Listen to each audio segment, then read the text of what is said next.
Leading off our discussion tonight is Democratic Senator Sheldon Whitehouse of Rhode Island. He's a member of the Senate Judiciary Committee. Senator, you had your 10 minutes there. I think the thing we really should say to our general audience at the beginning of a discussion like this is this kind of hearing was impossible before Donald Trump became president. No president would ever send such a person up for such a confirmation. That's true of what we saw in the other confirmation hearing today in the Senate. We've gotten so used to this kind of person showing up in this situation where he's just been referred to the State Bar Association in New York and now presenting himself as someone who can actually represent the United States of America when a judge has found he specifically does not do that in his job. None of this would be possible prior to a Trump presidency. Yeah.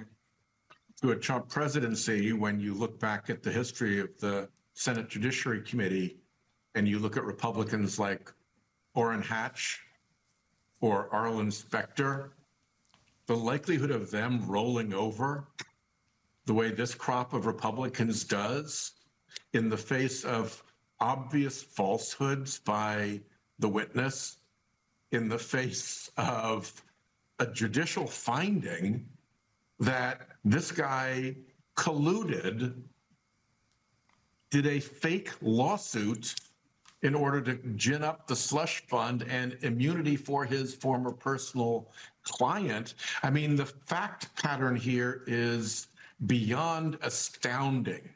And as horrifying as the conduct of Blanche is in all of this, the fact that the Republicans on the Senate Judiciary Committee seem just okay with that kind of behavior, with that kind of destruction of the norms and decency of the Department of Justice, it's really hard to know which is worse.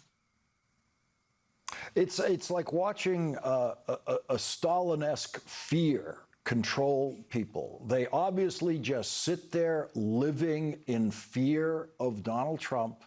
And so anything that Donald Trump sends up to them as a nomination, they will all treat the same way, with the exception today of Senator Cornyn, who did ask very clear, very effective questions. Doesn't mean he's going to vote against this nominee, but he's the only one on the Republican side who actually did his job in this hearing.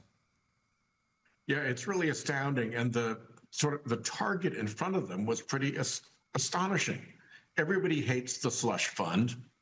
The crooked Trump family amnesty deal is just as unpopular. The thing was arranged in a crooked proceeding in a federal court. The judge caught them at it and made some of the most appalling findings that have ever been made against senior members of the Department of Justice, culminating in ordering the clerk of her court to send her order to the New York State Bar, which has disciplinary authority over Todd Blanche.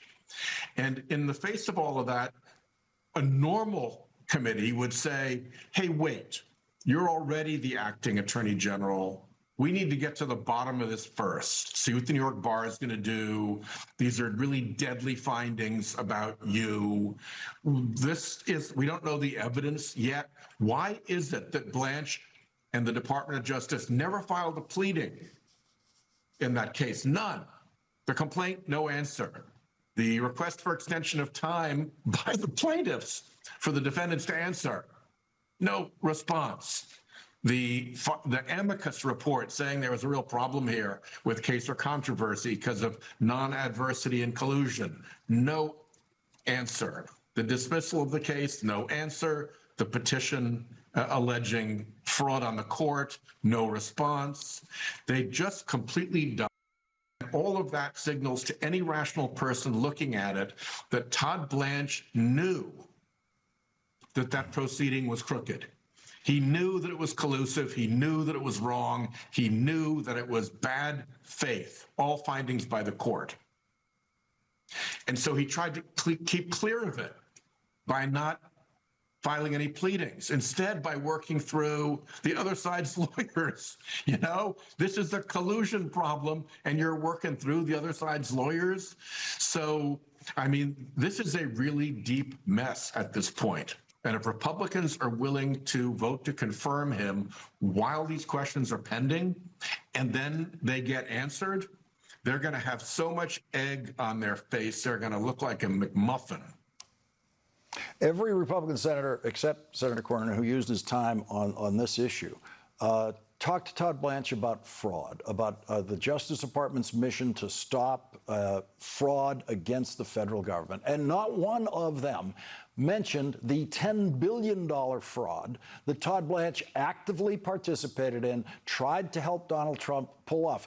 $10 billion is more money than anything they talked about today in any other fraud investigation in the federal government. Yeah, and a fraud upon the court to produce the fraudulent $10 billion. It's like double stacked fraud. And by the way, you'd think there'd be a sense of irony about talking about fraud with a client who got convicted of 34 counts of fraud with this guy as his lawyer who ran like Trump University and Trump Steaks and put casinos into bankruptcy. The whole thing just is so stunning. And the idea that all these Republican senators, like the see no evil monkey, can just sit in a big line along the dais and lap it up is appalling. It's just unbelievable. Senator Sheldon Whitehouse, thank you very much for joining us tonight. Thank you.